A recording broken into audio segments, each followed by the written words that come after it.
Assalamualaikum Bapak Ibu. Pada kesempatan selamat malam. Baik, pada kesempatan ini kita akan membahas tentang apa itu model dan desain pembelajaran PNS, kemudian bagaimana tujuannya dan bagaimana manfaatnya tentu bagi guru dan juga bagi peserta didik. Oke, yang pertama tentang pendidikan jasmani.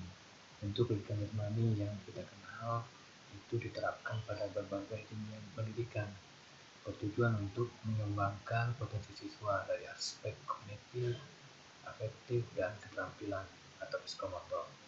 Untuk mencapai tujuan tersebut, maka diperlukan berbagai macam metode dan model pembelajaran yang dapat meningkatkan keterlibatan siswa dalam proses pembelajaran.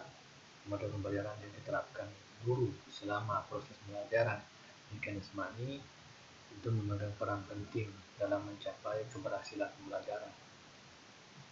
Kemudian, model pembelajaran yang diterapkan pada perkembangannya bukan hanya berpusat pada guru, tetapi sudah mengalami perkembangan bahwa proses belajar mengajar dalam pendidikan jasmani lebih menekankan untuk berpusat kepada siswa, sehingga siswa memiliki peran yang lebih besar dalam proses pembelajaran.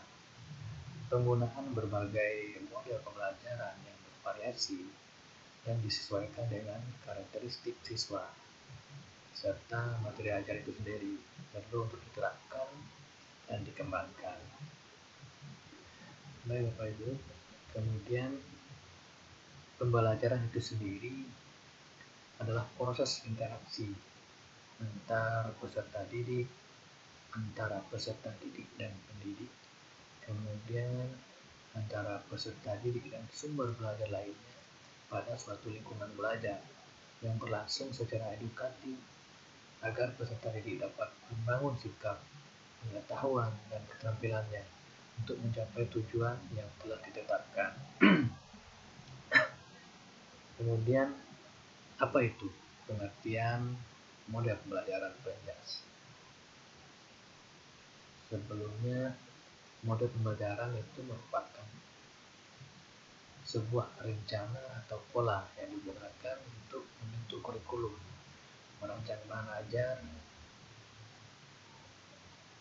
Sebagaimana yang kita ketahui, model pembelajaran merupakan sebuah rencana atau pola yang digunakan untuk membentuk kurikulum, merancang bahan ajar, dan membimbing instruksi di kelas. Kemudian model pembelajaran itu merupakan model belajar. Tujuannya adalah membantu siswa memperoleh keterampilan, nilai, cara berpikir, dan cara mengekspresikan diri mereka sendiri. Juga mengajari cara mereka belajar. Suatu pelajaran dalam jangka panjang itu adalah kemampuan meningkatkan kemampuan siswa untuk belajar lebih mudah dan efektif di masa depan, baik karena telah memperoleh pengetahuan dan keterampilan yang telah menguasai proses belajar. Keterampilan dan telah menguasai proses belajar. Kemudian model pembelajaran PNS itu. Kemudian model pembelajaran PNS atau model of teaching dalam konteks pendidikan jasmani lebih banyak berkembang berdasarkan orientasi dan model kurikulumnya. Dalam hal ini, model pembelajaran PNS tersebut lebih sering dilihat sebagai pilihan guru untuk melihat manfaat dari pendidikan jasmani terhadap siswa. Sering disebut sebagai atau lebih sering disebut sebagai orientasi. Kemudian ada beberapa model pembelajaran sebagai pemahaman kita terhadap perbedaan antara satu dengan yang lainnya. Itu yang pertama ada model pendidikan gerak atau movement education. Pertama ada pendidikan model. Yang pertama ada model pendidikan gerak atau movement education. untuk pendidikan gerak atau human education menekankan kurikulumnya pada penguasaan konsep gerak. Kemudian yang kedua ada model pendidikan kebugaran atau fitness education. Model ini memiliki pandangan bahwa para siswa dapat membangun tubuh yang sehat dan memiliki gaya hidup aktif dengan cara melakukan aktivitas fisik dalam kehidupan sehari-harinya. Namun, kenyataan tersebut tidak mungkin dicapai tanpa adanya usaha, karena sebagian besar anak dan remaja tidak memiliki kebiasaan hidup aktif secara teratur, dan aktivitas fisiknya menurun secara drastis setelah dewasa. Untuk itu, program PNS di sekolah harus membantu para siswa untuk tetap aktif sepanjang hidupnya. Nah, kesempatan membantu para siswa ini harus tetap aktif sepanjang hidupnya. Nah, kesempatan membantu para siswa untuk tetap aktif sepanjang hidupnya menurut model ini masih tetap terbuka sepanjang merujuk pada alasan individu melakukan aktivitas fisik. Kemudian yang ketiga adalah model pendidikan olahraga atau sport education. Sport education ini yang sebelumnya diberi nama play education. Nah, model ini berorientasi pada nilai, rujukan disiplinari, masteri atau penguasaan materi, dan merujuk pada model kurikulum sport sosialisasi. Kemudian yang keempat ada model pembelajaran kooperatif, yang mana model pembelajaran ini adalah model pembelajaran yang mengelompokkan siswa untuk tujuan menciptakan pendekatan pembelajaran yang beraktivitas, yang mengintegrasikan keterampilan sosial yang bermuatan akademik. Kemudian tujuan model pembelajaran kooperatif ini adalah hasil belajar akademik siswa yang meningkat dan siswa dapat menerima berbagai keragaman dari temannya serta membangun keterampilan sosial. Kemudian ciri-ciri model pembelajaran kooperatif ini juga itu yang pertama, siswa dalam kelompok bekerja sama menyelesaikan. Itu yang pertama, siswa dalam kelompok bekerja sama menyelesaikan materi belajar sesuai kompetensi dasar yang akan dicapai. Kemudian yang kedua, kelompok dibentuk secara heterogen. Kemudian yang ketiga, penghargaan lebih diberikan kepada kelompok bukan kepada individu. Kemudian yang keempat itu model pendekatan taktis, yang mana model pendekatan kita ketahui, model pendekatan taktis itu mendorong siswa untuk memecahkan masalah taktik dalam bermain.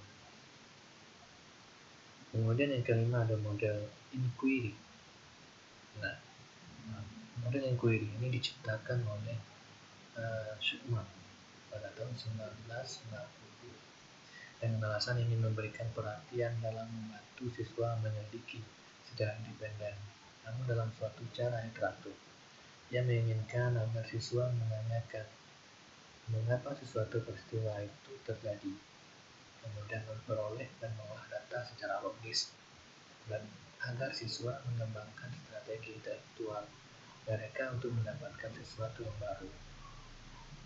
Inquiry ini adalah suatu pencarian makna yang mensyaratkan seseorang untuk melakukan sejumlah operasi intelektual untuk menciptakan pengalaman. Kemudian pada prinsipnya, model inquiry itu sendiri merupakan model yang menekankan pembelajaran yang berpusat pada siswa, di samping juga pada guru. Dan yang terutama dalam model inquiry ini adalah siswa didorong untuk terlibat secara aktif dalam menyelesaikan suatu topik permasalahan hingga sampai pada suatu kesimpulan. Latihan inquiry dapat diberikan pada setiap tingkatan umur, mulai dari taman kanak-kanak dan seterusnya. Namun tentunya dengan tingkat kesulitan masalah yang berbeda. Kemudian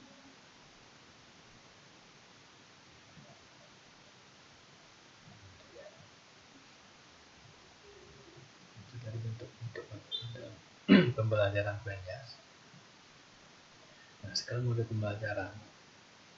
Nah, sebagaimana biasanya model pembelajaran meliputi semua pendekatan psikologis dan filosofis untuk pengajaran dan pembelajaran, dan memberi para guru alat yang mereka butuhkan untuk membangun kelas yang kuat sehingga dapat mempercepat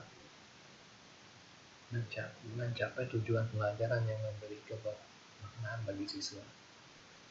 Kemudian pendekatan yang dikembangkan dengan baik untuk pembelajaran adalah digunakannya suatu model pembelajaran yang didasarkan pada penelitian dan pengalaman, telah diajarkan dan digunakan secara efektif oleh guru, yang ditunjukkan dalam praktik di lapangan. Banyak ditemukan model-model pembelajaran yang sekarang ini telah berkembang. Dari penjelasan di atas dapat disimpulkan, dari penjelasan-penjelasan tadi dapat kita simpulkan karakteristik model pembelajaran itu sebagai berikut. Dari penjelasan tadi dapat kita simpulkan karakteristik model pembelajaran itu, antaranya yang pertama seperti spesifikasi hasil belajar, itu model pembelajaran menentukan apa yang harus dilakukan siswa setelah menyelesaikan urutan instruksional. Kemudian spesifikasi lingkungan, yaitu model pembelajaran yang menentukan secara pasti kondisi lingkungan di mana respon siswa harus diperhatikan. Kemudian juga ada yang namanya spesifikasi kriteria kinerja, yaitu model pembelajaran yang menentukan kriteria kinerja yang diharapkan dari siswa. Kemudian spesifikasi operasi, itu model pembelajaran yang menentukan mekanisme yang menyediakan reaksi siswa dan interaksi dengan lingkungan. Kemudian prosedur ilmiah, ini model pembelajaran yang didasarkan pada proses sistematis untuk mengubah perilaku peserta didik. Itulah yang ada di dalam model-model atau apa yang dimaksud, yang disebut atau makna dari model-model pembelajaran penjas. Kemudian apa tujuannya? Ini juga kita bahas tujuan model pembelajaran penjas. Ada beberapa kegunaan dari model pembelajaran itu sendiri, antara lain seperti yang pertama, memperjelas hubungan fungsional antar berbagai komponen unsur atau elemen sistem dari yang dikembangkan. Kemudian ada juga namanya prosedur yang akan ditempuh dalam melaksanakan kegiatan, dapat diintegrasi secara tepat disesuaikan dengan kebutuhan dan kondisi. Kemudian dengan adanya model, maka berbagai kegiatan yang dicakupnya dapat dikendalikan.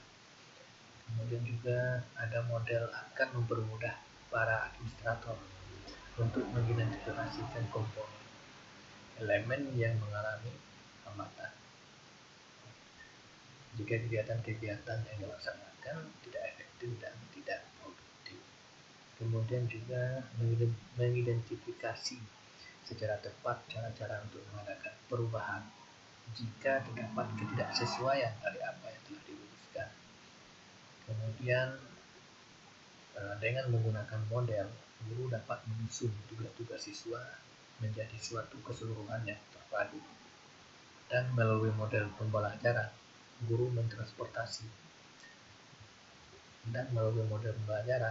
mentransformasi informasi secara kreatif dan efektif sesuai kebutuhan.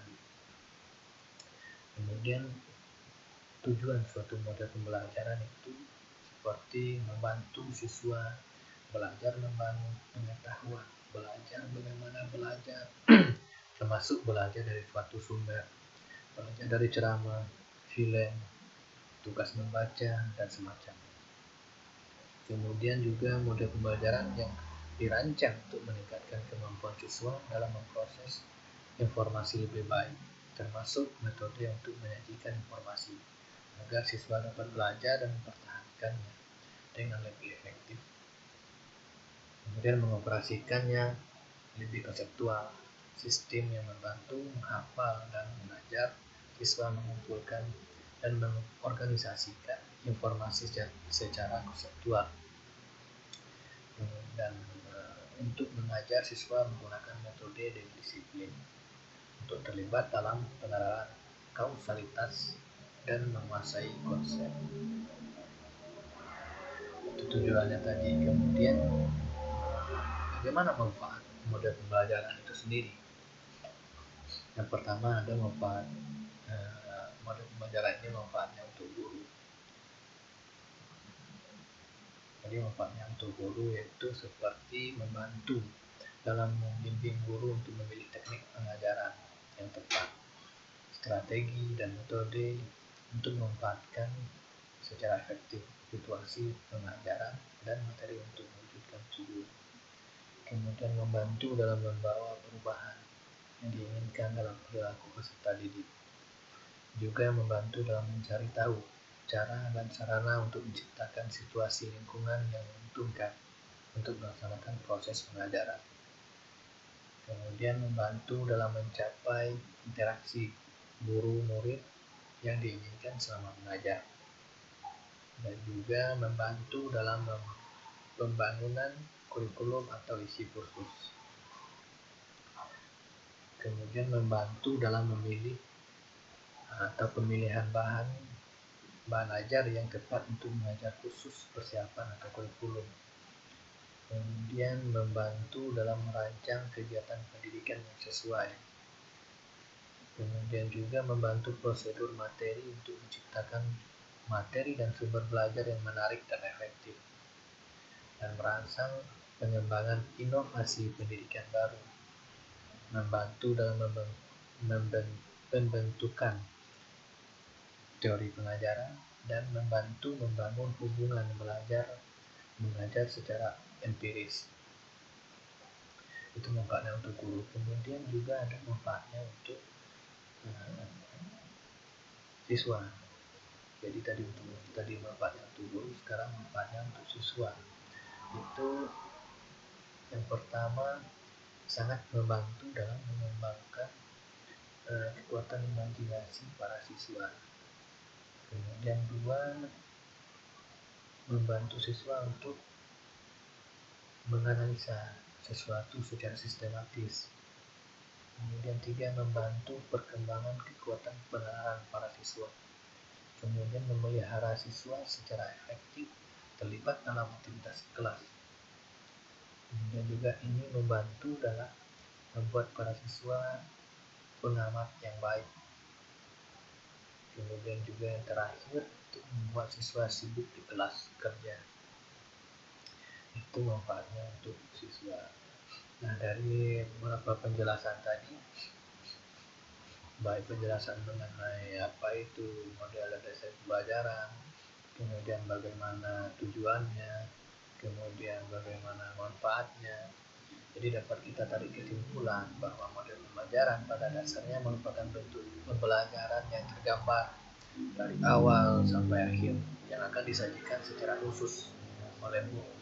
Dengan kata lain, model pembelajaran ini merupakan bingkai dari penerapan suatu pendekatan pembelajaran atau suatu perencanaan atau pola yang dapat kita gunakan untuk mendesain pola-pola mengajar secara tatap muka di dalam kelas atau mengatur tutorial untuk menentukan material atau perangkat pembelajaran termasuk di dalam buku-buku, film-film, program-program, media, dan kurikulum. Kemudian model pembelajaran yang dirancang untuk tujuan tertentu bisa terkait konsep, informasi, cara berpikir, kemudian kajian nilai-nilai, sosial, dan sebagainya. Nah, dengan melibatkan siswa dalam tugas kognitif dan sosial tertentu. Jadi beberapa model berpusat pada pengiriman pesan guru. Siswa dianggap sebagai mitra dalam pembelajaran dan perkembangan peserta didik dilihat dari cara siswa merespon tugas dan cara siswa merespon menghasilkan berbagai tanggapan perilaku. Kemudian juga membahas tentang pemusatan proses pembelajaran yang dikategorikan ke dalam dua kelompok, yaitu pembelajaran yang berpusat pada guru dan berpusat pada siswa. Dan tentunya sangat banyak manfaatnya, terutama untuk guru dan siswa itu sendiri. Dan mungkin sekian yang dapat saya jelaskan mengenai model dan desain pembelajaran, baik itu pengertiannya, tujuan dan fungsinya. Tentu di dalam penyampaian saya tadi mungkin banyak yang kurang. Saya harap saran yang membangun dari dua rupiah. Silakan. Kemudian akhir kata saya tutup dengan bila itu wilayah. Assalamualaikum warahmatullahi wabarakatuh.